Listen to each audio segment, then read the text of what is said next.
Hey, educators, what if I told you that the best teachers do not give answers? They take them away. Curious to know why?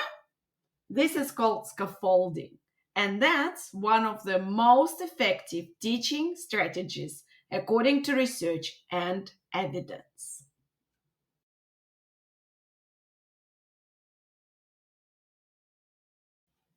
Most teachers think about teaching as explaining, not me. The real magic happens when you stop explaining and start scaffolding.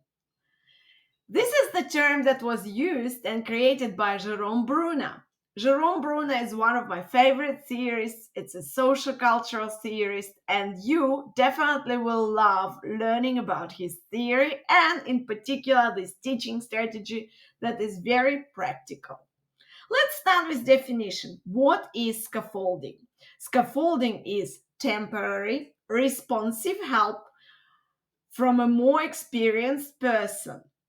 This person gives a child some support so they can do a difficult action with this support.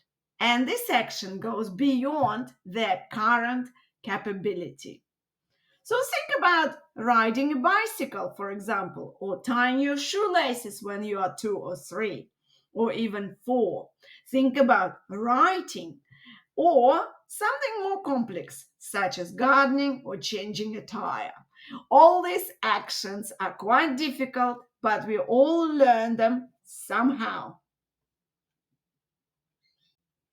Jerome Bruner was not only a theorist, he was a researcher and a prolific writer.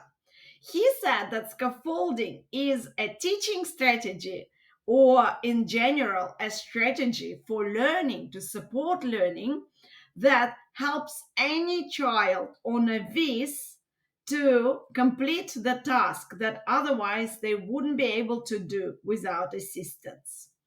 There were few theories that support scaffolding as teaching strategies, and here they are. First one, Vygotsky. Vygotsky talked about the zone of proximal development, or ZPD. This is the zone just between where you can do things by yourself and things that you are unable to do. So, in this zone, the learning happens according to Vygotsky, which means that adult or teacher provides assistance towards more independent completion of the task. This helps to tackle difficult tasks. This helps to learn difficult concepts such as math, geometry, whatever you fancy, coding. Next theorist that I would like to talk about is Glenda McNaughton. Glenda McNaughton wrote a book that I really like, teaching strategies for early childhood educators and teachers. And I love to borrow a lot of ideas from this book because they are full of practical strategies. So McNaughton highlighted that strong scaffolding is usually designed around meaningful, culturally connected tasks, blending brief explicit teaching with guided practice to make sure that skills are transferred from the adult to a child in everyday activity and learning. This also kind of links to another theorist that I love a lot, Barbara Rogoff, who called this process guided participation. Watch till the end and you will find out more about Barbara Rogoff approach. The next theorist that talked about scaffolding was Anne Pillow. She framed scaffolding as attentive presence. This melts my heart. Yes. Um, I think all teachers should be present really for children. It's so important. So, attentive presence in inquiry, offering rich materials and provocations, posing thoughtful questions, and using documentation. Yes, that's pretty much all what I brag about in Storykate. so that children can revisit and extend their ideas while keeping ownership of their learning.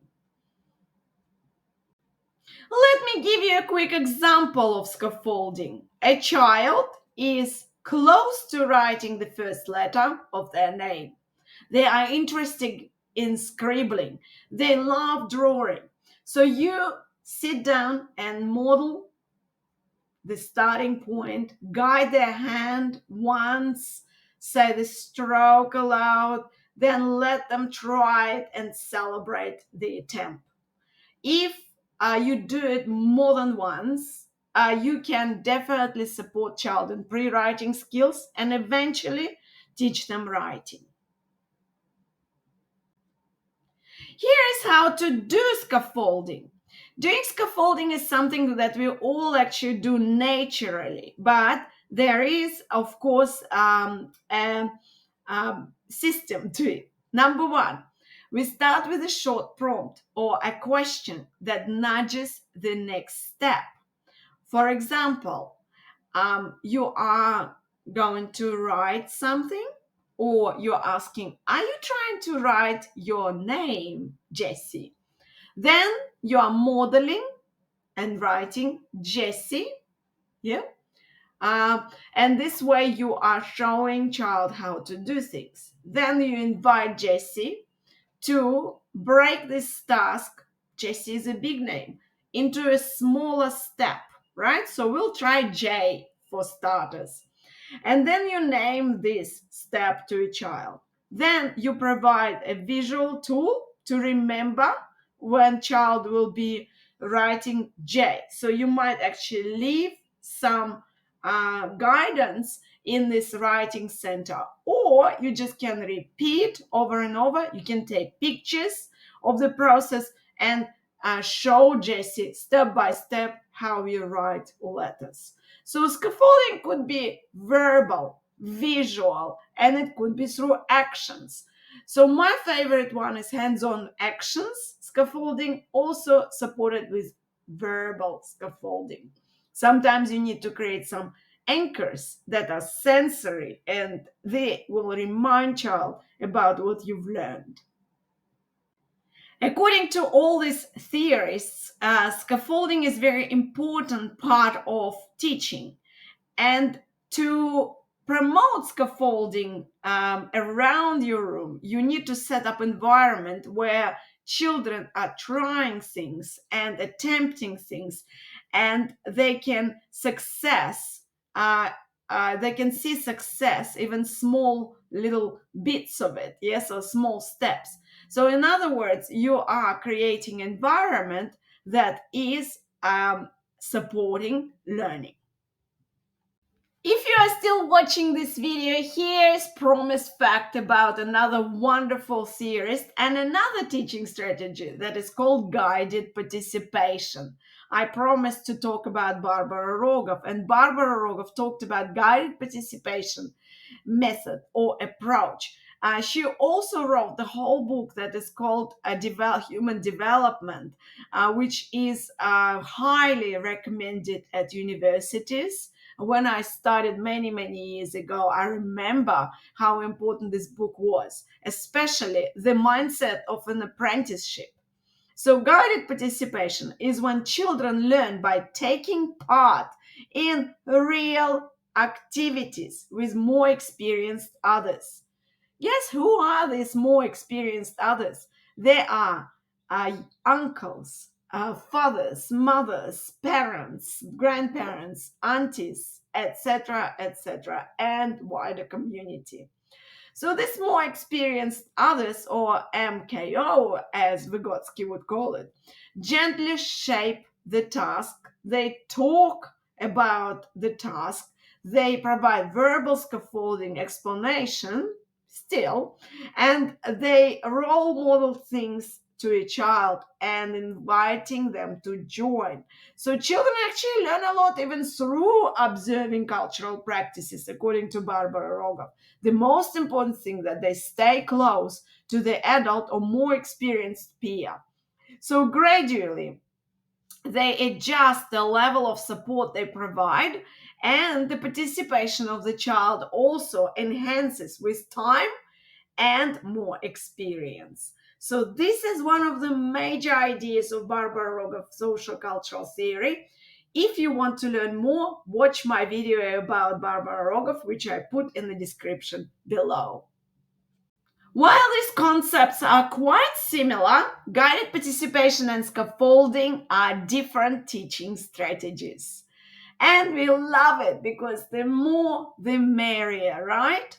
Scaffolding is often described as the temporary support that you add to reach the next step in child's development. So imagine you are holding the bicycle from behind, so to give this child a push, right? Guided participation would be more encouraging children to take bike rides with you or fix the bicycles together, while guided participation focuses more on the whole shared activity. Scaffolding is more step by step support, so it is temporary.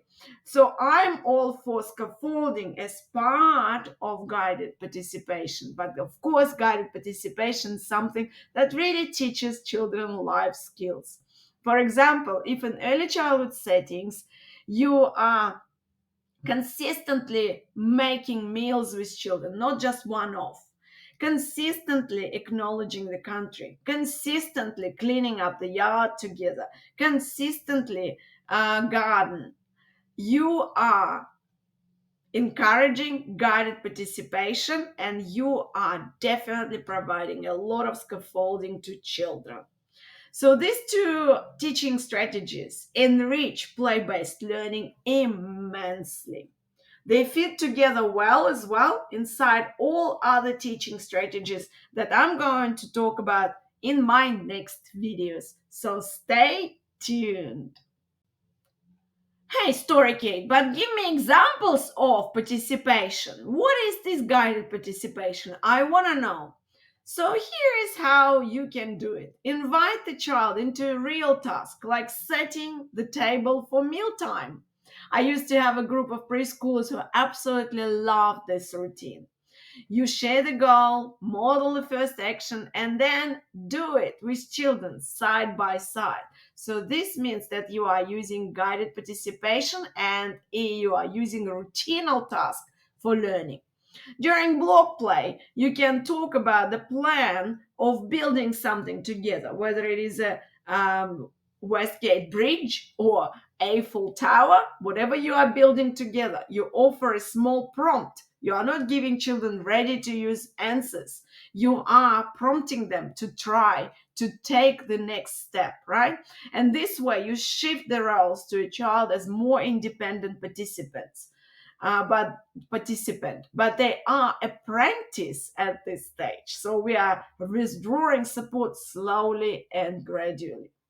During storytelling session, you can connect the story to the child's real experience and co-construct the retelling this story by prompting them what happened first, what happened next, and then eventually asking one of the children, come and read a book, or tell this story to the group. So these are examples of guided participation, but you can think of more from your experience.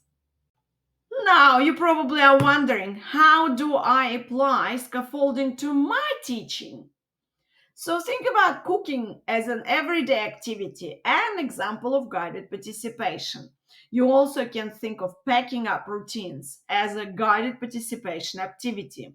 You can think of visiting community, a library, as something that prompting children to become independent readers and people who actually go to the library or museums, whatever your excursions are, to the bush, and you are running a bushkinder program, you are scaffolding your children towards nature connection, and you are providing them with guided participation where they will soon become independent nature lovers. So these are the key strategies that I picked from one of the curriculum websites and frameworks in Australia. So you can see that key strategies and techniques for developing and using scaffolding. So you plan, design scaffolds to help students acquire, practice, and apply learning. For example, you are using a range of scaffolds to model and explain anything new.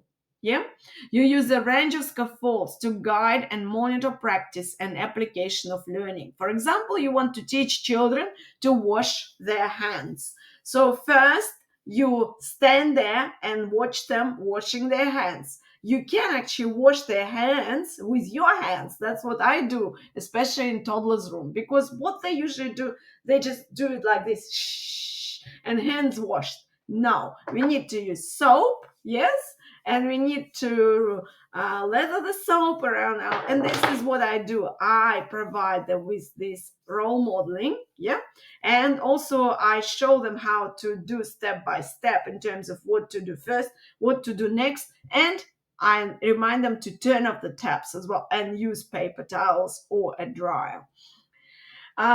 Determining the need for scaffolding is probably an important step of this teaching strategy. We need to know when to provide this support. We don't want to provide support to someone who is already riding a bike. We can still teach them, of course, road rules, safety, how to be careful around other children, but we would probably focus more on someone who wants to start riding a bicycle but doesn't know how, or needs a little bit more help. So you need to monitor learning, and for that, we need a lot of documentation, or at least we need to observe, notice, and make notes, whether they're mental notes or real notes that you use for your documentation. Make sure that you document this zone of proximal development, what your particular child can do and cannot yet do without support. This is where you will provide goals for learning shared with families, and this is how your documentation can also incorporate scaffolding into your programming and planning.